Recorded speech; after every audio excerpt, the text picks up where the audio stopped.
Hi friends, welcome back to our channel. இன்னைக்கு நம்ம பார்க்க போற இந்த ஒரு அப்டேட்ல நீங்க ஒரு லா ஸ்டூடெண்டா இருக்கீங்க அப்படின்னா உங்களுக்காகவே வந்து நேஷனல் ஹியூமன் ரைட்ஸ் கமிஷன் என்ன பண்றாங்கன்னா ஒரு இன்டர்ன்ஷிப் ஆன்லைன் மூலமா ஒரு ஷார்ட் டேர்ம் இன்டர்ன்ஷிப் வந்து கொடுக்குறாங்க. இந்த இன்டர்ன்ஷிப்க்கு வந்து யாரெல்லாம் அப்ளை பண்ணலாம், அப்ளை பண்றதுக்கு என்னென்ன ப்ரொசீஜர் வந்து ஃபாலோ பண்ணணும், அதே மாதிரி இந்த இன்டர்ன்ஷிப் வந்து யாரெல்லாம் அப்ளை பண்ண முடியும் அப்படிங்கிற பத்தி இந்த வீடியோல வந்து பார்க்க போறாங்க. வீடியோ வந்து ஸ்கிப் பண்ணாம ஃபுல்லா பாருங்க. வீடியோக்குள்ள போறதுக்கு முன்னாடி பார்த்தா நம்ம சேனலை நீங்க ஃபர்ஸ்ட் டைம் பாக்குறீங்க அப்படின்னா இந்த வீடியோக்கு கீழே இருக்கக்கூடிய ரெட் கலர் சப்ஸ்கிரைப் பட்டனையும் பக்கத்துல இருக்கக்கூடிய இந்த பெல் பட்டனை கிளிக் பண்ணி ஆல்ங்கிறத எனபிள் பண்ணி வச்சுக்கோங்க. நம்ம சேனல்ல இருந்து போஸ்ட் பண்ணக்கூடிய ஒவ்வொரு லேட்டஸ்ட் அப்டேட்ஸும் ஈஸியா நீங்க மிஸ் பண்ணாம பார்த்து தெரிஞ்சுக்க முடியும். சரி வாங்க இப்ப நம்ம டைரக்டா வீடியோக்குள்ள போகலாம். ஓகே, ஆக்சுவலா வந்து பாத்தீங்க அப்படின்னா இந்த நேஷனல் ஹியூமன் கமிஷன்ஸ் அதாவது என்ஹெச்ஆர்சி வந்து ஆன்லைன்ல வின்டர் இன்டர்ன்ஷிப் அப்படிங்கிற ஒரு ப்ரோக்ராம் வந்து அரேஞ்ச் பண்ணாங்க. இந்த ப்ரோக்ராம் அப்படிங்கறது வந்து நீங்க லாஸ்ட் ஸ்டூடெண்ட் வந்து ஃபைனல் இயர் படிச்சிட்டு இருக்கீங்க, நீங்க இன்டிகிரேட்டட் கோர்ஸ் பண்ணிட்டு இருந்தாலும் ஓகே, இல்ல வந்து 3 இயர் எல்எல்பி பண்ணிட்டு இருக்கீங்க அப்படின்னாலும் நீங்க என்ன பண்ணிக்கலாம்னா இதுக்காக வந்து அப்ளை பண்ணிக்கலாம் அப்படிங்கறத சொல்றாங்க. ஆக்சுவலா ஏற்கனவே வந்து அப்ளிகேஷன் அப்படிங்கிறது வந்து ஸ்டார்ட் ஆயிருச்சு. லாஸ்ட் டேட் வந்து இன்னைக்கு தான் வந்து கொடுத்துருக்காங்க. ஜனவரி 16 வரைக்கும் உங்களுக்கு டைம் இருக்கு. அதுக்குள்ள நீங்க ஆன்லைன்ல வந்து அப்ளை பண்ணி வச்சுக்கோங்க. இன்டர்ன்ஷிப் வந்து எப்போ வந்து ஸ்டார்ட் பண்றாங்கன்னா ஜனவரி 27ஆம் தேதியில இருந்து பிப்ரவரி 7ஆம் தேதி வரைக்கும் நம்மளுக்கு வந்து ஒரு கிட்டத்தட்ட ஒரு 2 வாரம் மட்டுமே உங்களுக்கு வந்து ஆன்லைன் மூலியமா தான் வந்து உங்களுக்கு இன்டர்ன்ஷிப் வந்து இருக்க போகுது. நீங்க அங்க வரணும், டெல்லிக்கு வரணும், குஜராத்துக்கு வரணும் அப்படிங்கிறது எதுவுமே கிடையாது. நீங்க ஆன்லைன்லயே இந்த ஒரு இன்டர்ன்ஷிப் அப்படிங்கறத வந்து அட்டெண்ட் பண்ணிக்கலாம் அப்படிங்கறத கொடுத்துருக்காங்க. சரிங்களா? ஓகே, இப்போ இதுக்கு வந்து அப்ளை பண்றதுக்கு என்ன ப்ரொசீஜர் நம்ம வந்து ஃபாலோ பண்ணணும் அப்படிங்கறத பார்க்கலாம். ஃபர்ஸ்ட் வந்து கொடுத்துருக்காங்க பாருங்க. நீங்க எல்எல்பி அப்படிங்கிறது வந்து BBA LLB, BCom LLB, BA LLB இந்த இன்டிகிரேட்டட் கோர்சஸ் நீங்க பண்றீங்க அப்படின்னாலும் இதுக்கு நீங்க அப்ளை பண்ணிக்கலாம். இல்ல நீங்க வந்து 3 இயர் எல்எல்பி படிச்சிட்டு இருக்கீங்க, ஃபைனல் இயர் ஸ்டூடெண்டா இருந்தாலும் தாராளமாக நீங்க வந்து அப்ளை பண்ணலாம் அப்படிங்கிற மாதிரி வந்து கொடுத்துருக்காங்க.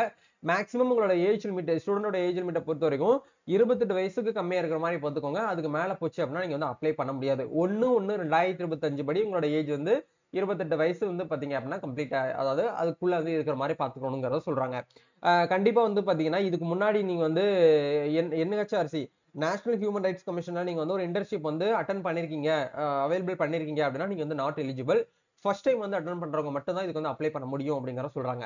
ஓகே, இந்த இன்டர்ன்ஷிப் அப்ளை பண்றதுக்கு என்னென்ன டாக்குமெண்ட்லாம் நம்ம வந்து ரெடி பண்ணணும் அப்படிங்கறத பார்க்கும்போது உங்களுடைய போட்டோ அப்படிங்கறத வந்து பாத்தீங்கன்னா 700 கேபிக்குள்ள நீங்க வந்து ரெடி பண்ணி வச்சுக்கோங்க. அதே மாதிரி வந்து உங்களோட 10th மார்க் ஷீட், உங்களோட 12th மார்க் ஷீட், நீங்க டிகிரி படிச்சிருப்பீங்க இல்லையா அதுக்கு உண்டான மார்க் ஷீட்.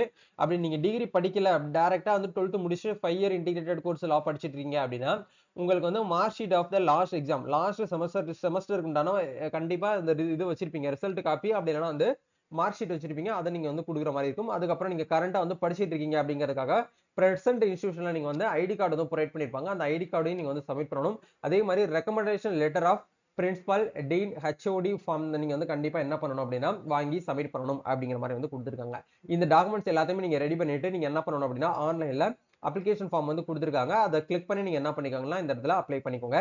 சோ இந்த இடத்துல வந்து have you done the internship elder with NHRC, நீங்க இதுக்கு முன்னாடி வந்து இன்டர்ன்ஷிப் வந்து அட்டன் பண்ணிருக்கீங்களான்னு சொல்லிட்டு கேட்டிருக்காங்க. நீங்க இந்த இடத்துல நோ அப்படின்னு கொடுத்தா மட்டும் தான் உங்களுக்கு ப்ரொசீட் வரும்.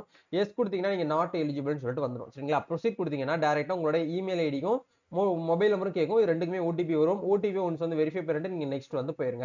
ஓகே, இப்போ அப்ளிகேஷன் பேஜுக்குள்ள வந்துட்டோம். இந்த இடத்துல பேசிக் டீடைல் அப்படிங்கிற இடத்துல அப்ளிகேண்டோட டீடைல்ஸ் வந்து கேட்கறாங்க. உங்க பேர் என்ன, உங்களுடைய ஜெண்டர் மேலா ஃபீமேலான்னு சொல்லி கேட்பாங்க. அதே மாதிரி உங்களுடைய ஃபாதர் நேம் என்ன, உங்களுடைய டேட் ஆஃப் பர்த், உங்களுடைய மதர் நேம் என்ன, உங்களோட கேட்டகரி என்ன அப்படிங்கறத வந்து கேட்பாங்க. ஸோ உங்களுடைய கேட்டகரியை ஒன்ஸ் வந்து கரெக்டா செலக்ட் பண்ணிட்டு உங்களோட கரஸ்பாண்டிங் அட்ரஸும் உங்களுடைய கம்யூனிகேஷன் அட்ரஸும் வந்து சேமா இருக்கு அப்படின்னா அதை டிக் பண்ணிட்டு நீங்க உங்களோட அட்ரஸ் வந்து இந்த இடத்துல டைப் பண்ணிக்கோங்க.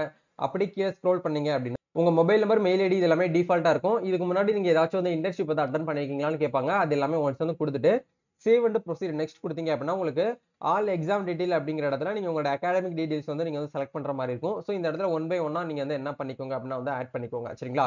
நீங்க வந்து இந்த இடத்துல ஃபைனலா நீங்க வந்து என்ன பண்ணிருக்கீங்க அப்படிங்கறத வந்து கேட்கறாங்க. நீங்க கிராஜுவேட் பண்ணிருக்கீங்கன்னா கிராஜுவேட் கொடுங்க, போஸ்ட் கிராஜுவேட்னா போஸ்ட் கிராஜுவேட்ங்கிற ஒன்ஸ் கொடுத்துட்டு ஸோ இந்த இடத்துல ரிசல்ட் அப்படிங்கிற இடத்துல நீங்க வந்து கம்ப்ளீட் பண்ணி முடிச்சிட்டீங்களா, பாஸ் ஆயிட்டீங்களா, இல்ல வந்து படிச்சிட்டீங்களான்னு சொல்லிட்டு கேட்கும். நீங்க என்ன பண்றீங்களோ அந்த ஒன்ஸ் வந்து செலக்ட் பண்ணிக்கோங்க. எந்த யூனிவர்சிட்டியில இருந்து படிக்கிறீங்களோ, எந்த இயர்ல பாஸ் பண்ணீங்க, எவ்வளவு பர்சன்டேஜ் அப்படிங்கறத கொடுத்து ஒன்ஸ் வந்து சேவ்டு எஜுகேஷன் டீடைல்ங்கிறத கொடுத்தீங்கன்னா நெக்ஸ்ட் கேட்கும்.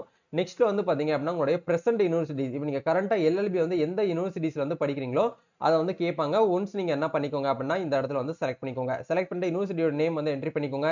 அந்த யூனிவர்சிட்டிஸ் வந்து பாத்தீங்க அப்படின்னா எந்த ஸ்டேட்ல இருக்கு அப்படிங்கறது வந்து கேட்பாங்க. அதை ஒன்ஸ் வந்து நீங்க கரெக்டா என்ன பண்ணிக்கோங்க அப்படின்னா இந்த இடத்துல வந்து செலக்ட் பண்ணிக்கோங்க. அதே மாதிரி அந்த யூனிவர்சிட்டியோட டிஸ்ட்ரிக்ட் அண்ட் யூனிவர்சிட்டி கோட் வந்து கேட்பாங்க. ஒன்ஸ் நீங்க வந்து உங்களுடைய நீங்க படிக்கக்கூடிய யூனிவர்சிட்டிஸ் வந்து எந்த டிஸ்ட்ரிக்ட்ல இருக்கு அப்படிங்கறத கேட்டு அதையும் கொஞ்சம் ஒன்ஸ் வந்து கரெக்டா வந்து கன்ஃபார்ம் பண்ணிக்கோங்க. அதே மாதிரி யூனிவர்சிட்டியோட சிட்டிஸ் வந்து கேட்பாங்க. உங்களுடைய பிரின்சிபல் அப்படின்னா ஹெச்ஓடி டீடோட நேம் கேட்பாங்க. அவங்க மெயில் ஐடி கேட்பாங்க. யூனிவர்சிட்டியுடைய பின்கோடு, யூனிவர்சிட்டியுடைய கான்டாக்ட் நம்பர் இதெல்லாமே கொடுத்து ஒன்ஸ் வந்து யூனிவர்சிட்டி அண்ட் காலேஜ் டீடைல்ஸ் வந்து நீங்க சேவ் பண்ணிக்கோங்க. நெக்ஸ்ட் வந்து டாக்குமெண்ட் நீங்க வந்து அப்லோட் பண்ற மாதிரி இருக்கும். டாக்குமெண்ட் அப்லோட்ங்கிற இடத்துல உங்களுடைய 10th மார்க் ஷீட், உங்களோட 12th மார்க் ஷீட், உங்களோட கிராஜுவேஷன் அதாவது யூஜியுடைய மார்க் ஷீட், நீங்க போஸ்ட் கிராஜுவேட் கம்ப்ளீட் பண்ணிருந்தீங்கன்னா அதுக்கு உண்டான மார்க் ஷீட் இது வந்து கம்பல்சரி அப்லோட் பண்ணணுங்கிற அவசியம் கிடையாது. அதே மாதிரி லாஸ்ட் நீங்க வந்து பாத்தீங்கன்னா இன்ஸ்டியூஷன்ல படிச்சிட்டு இருக்கிறதுக்கு உண்டான அந்த ப்ரூஃப் நீங்க வந்து சப்மிட் பண்ணணும். அதே மாதிரி வந்து பாத்தீங்கன்னா லெட்டர் ஆஃப் ரெக்கமெண்டேஷன் லெட்டர் நீங்க அந்த இடத்துல அப்லோட் பண்ணணும். அதே மாதிரி ஸ்டூடெண்டோடைய போட்டோ காப்பி இந்த இடத்துல அப்லோட் பண்ணிக்கணும். இது எல்லாமே கொடுத்துட்டு நெக்ஸ்ட் கொடுத்தீங்க அப்படின்னா நெக்ஸ்ட் உங்களுக்கு ஃபைனல் சப்மிஷன்ங்கிற இடத்துல நீங்க மேனுவலா ஃபில் பண்ணது எல்லாமே உங்களுக்கு இந்த இடத்துல வந்து ஸ்க்ரோல் ஆகும். ஸோ இதை ஒன்ஸ் நீங்க என்ன பண்ணிக்கோங்கன்னா கரெக்டா பார்த்துட்டு நீங்க டிக்ளரேஷன் எல்லாமே ஒன்ஸ் வந்து கரெக்டா டிக் பண்ணிட்டு நீங்க வந்து ஃபைனல் சப்மிஷன் கொடுத்தீங்கன்னா டைரக்டா உங்களுக்கு வந்து என்ன ஆகும் அப்படின்னா அப்ளிகேஷனுக்குள்ள போகும். ஒன்ஸ் உங்க அப்ளிகேஷன் நீங்க வந்து பிடிஎஃப் வந்து பிரிண்ட் அவுட் எடுத்து நீங்க வந்து சேவ் பண்ணி வச்சுக்கோங்க. கண்டிப்பா உங்களை வந்து பாத்தீங்கன்னா செலக்ஷன் பண்ணிட்டு ஃபைனலா வந்து நெக்ஸ்ட் நீங்க என்ன பண்ணணும் அப்படிங்கறத உங்க ஹைரிங் அத்தாரிட்டில இருந்து உங்களுக்கு வந்து மெயில் வரும். எஸ்எம்எஸ் மூலியமாவும் தகவல் தெரிவிப்பாங்க. நீங்க நெக்ஸ்ட் என்ன பண்ணணும் ஏது பண்ணணும் அப்படிங்கிறது எல்லாமே உங்களுக்கு மெயில் மூலியமா உங்களுக்கு வந்து ஜென்ரேட் ஆகும். இதுதான் வந்து பாத்தீங்கன்னா அப்டேட். ஸோ கண்டிப்பா இந்த ஒரு வீடியோ உங்களுக்கு ரொம்பவே ஹெல்ப்ஃபுல்லா இருக்கும்னு நினைக்கிறேன். இந்த வீடியோ பிடிச்சிருக்கா லைக் பண்ணுங்க, ஷேர் பண்ணுங்க, கமெண்ட் பண்ணுங்க. மறக்காம இந்த வீடியோவை உங்க ஃப்ரெண்ட்ஸ் சர்க்கிள்ல இருக்கக்கூடிய ஸ்டூடெண்ட்டுக்கு வந்து ஷேர் பண்ணி விட்டு வீடியோ வந்து நீங்களும் லைக் பண்ணிருங்க. நம்ம நெக்ஸ்ட் ஒரு வீடியோல மீட் பண்ணுவோம். தேங்க்யூ.